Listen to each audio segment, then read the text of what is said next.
Семејствата на починатите пензионери се уште чека да им биде исплатена разликата од 5.000 денари по основ на посмртнина од Солидарниот фонд. Од 1 февруари, поради немање на доволно средства, Сојузот донесе одлука, наместо по 30, да се исплаќаат по 25.000. Примателите на овие средства реагираат, прашуваат кога ќе им биде исплатена разликата, бидејќи сегашните пари што ги добиваат не се доволни за достојно починатиот се испрати во вечното живеалиште.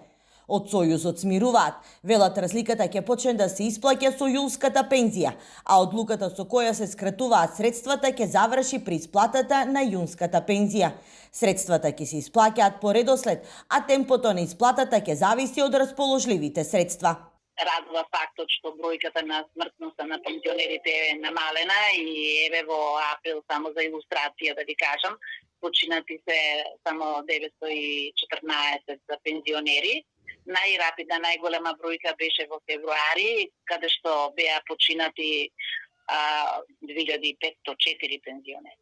Тоа беше бројка многу голема од она што значи редовен прилив на починати пензионери во услови кога не беше пандемијата. За овие 4 месеци колку што и трае одлуката, со која наместо по 30 за посмртнина се исплаќаше по 25.000, од Солидарниот фонд треба да се исплатат речиси 19 милиони денари. Според информациите со кои што располагам, околу 3760 се приматели на посмртна помош на кои ќе треба да им се доплатат уште 5.000 денари. Намалувањето на посмртнината, а зголемувањето на чланарината на нозе тогаш ги крена пензионерите.